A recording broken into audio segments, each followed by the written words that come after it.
Bu Eni, komentarin dong tadi pernyataan dari Pak Arief Budimantah. Formulasi yang disampaikan Pak Arief itu semuanya benar, itu on track, tidak ada yang salah dan itu Formulasinya. betul-betul dibutuhkan. Yang menjadi persoalan ini jangan hanya menjadi wacana.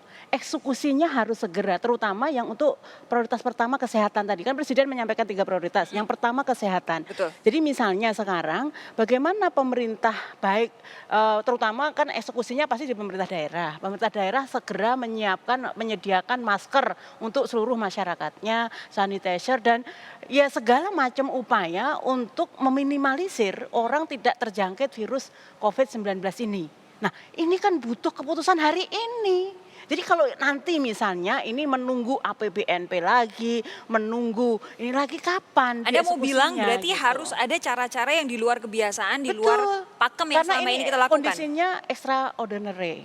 Nah, sehingga tanggung jawab tertinggi tetap menurut saya Presiden. Jadi misalnya Presiden Pak Busri kemarin kan mengusulkan segera ada Perpres. Nah itu untuk payung. Ya. Untuk payung bagaimana Kementerian Teknis, bagaimana pemerintah daerah segera melakukan relokasi. Nah nanti kalau enggak, ini kan panduannya enggak ada. Jadi mereka kan jadi mangu-mangu gitu, artinya tidak segera bisa mengeksekusi karena khawatir nanti salah, khawatir betul, ini, betul. gitu kan. Oke. Nah itu yang paling utama sebenarnya. Sehingga sekali lagi, kalau ini bisa tertangani dengan baik, confident itu ada, kepercayaan dalam negeri, pelaku dalam negeri ada, kepercayaan masyarakat ada, ini yang akan memudahkan kita untuk melakukan recovery. Pak Rosan, silakan. Ya tadi kan sudah disampaikan bahwa keselamatan dan kesehatan rakyat Indonesia itu adalah nomor satu. Itu nggak bisa ditawar-tawar lagi. Itu nomor satu. Sehingga dibutuhkan suatu komunikasi yang terbuka, yang transparan kepada masyarakat juga agar kita ini semua bisa mengantisipasinya. Dan ini diperlukan kerjasama semua lapisan masyarakat. Tidak bisa hanya pemerintah saja, tidak bisa hanya dunia usaha saja atau akademia saja. Ini semua pemangku kepentingan rakyat harus bersama terinformasi dengan baik. Dan memang tadi mungkin saya mau menanggapi satu sektor informal. Ya. Nah, sektor informal ini menjadi hal yang sangat penting. Kenapa? Kalau tenaga kerja kita ini paling besar justru di sektor informal. Dari 133 juta angkatan kerja kita, 55% tuh 70 juta itu sektor informal. Nah, ini yang juga harus segera diantisipasi. Dengan apa? Ya, US saja, Amerika saja sudah memberikan BLT, dana langsung tunai langsung untuk yang besar 1.000 US dollar, yang anak kecil 500 US dollar.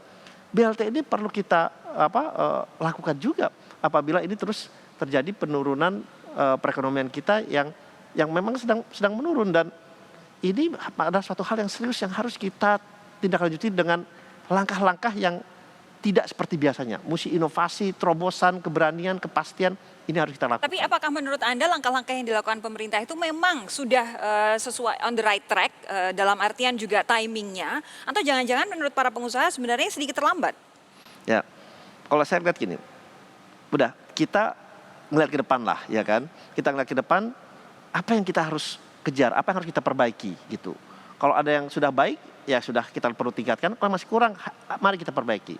Dan inilah saatnya kita bersama-sama seluruh rakyat Indonesia memerangi corona ini. Oke. Dan inilah saatnya kita juga harus mempunyai keterbukaan bersama-sama. Pertanyaan yang sama deh buat Bu Eni. Siapa tahu Bu Eni jauh lebih punya tinggal berani. menyimpulkan saja Silakan. sebenarnya, tinggal menyimpulkan apa yang disampaikan Pak Rosan.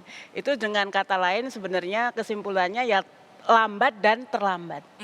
Nah, jadi oke, kita sudah tidak perlu menengok ke belakang, tetapi ini masih ada waktu untuk percepatan langkah-langkah yang benar-benar responsif dan transparan.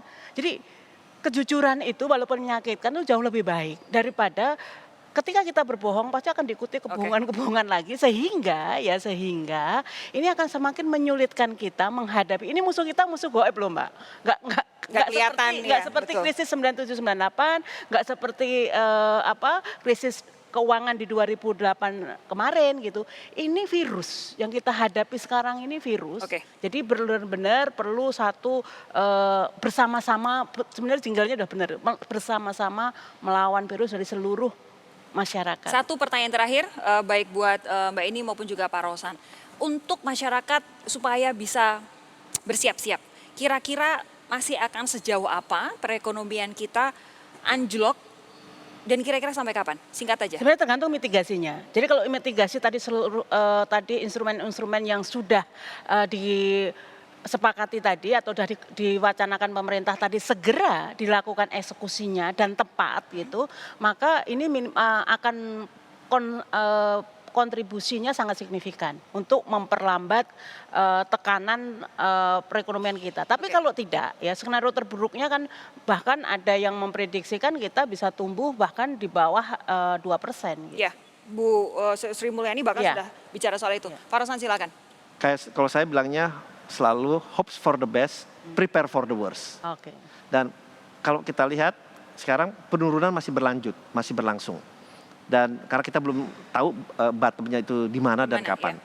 Jadi ya kebijakan antisipasinya harus kita lakukan dalam rangka kita terus mencoba mengantisipasi ini semua. Penurunan iya masih akan berjalan di semua lini. Kita lihat juga pasar modal masih mengalami koreksi, mata uang juga masih mengalami koreksi, dan perekonomian kita juga masih akan mengalami koreksi karena daya beli masyarakat kita sedang turun. Oke. Sedangkan ekonomi kita terbesar bergantung kepada domestic consumption. Ya. Yang pasti Kurang kita lebih 55 sampai 56%. masih ada peluang ya Pak ya, karena semua kan menghadapi, tidak hanya Indonesia, semua negara menghadapi. Jadi sekarang di mana orang masih menaruh kepercayaan itu yang masih punya peluang untuk segera recovery. Baik. Bu Eni, terima kasih. Pak Rosan, terima kasih sudah hadir di Menara Kompas. Pastikan Anda berdua tetap sehat-sehat ya. Amin. Insya Allah. Insya Allah. Baik, terima kasih juga kepada Anda saudara sudah menyaksikan kami di Sapa Indonesia Malam. Saya Sofi Syarif pamit undur. Kita jumpa lagi besok.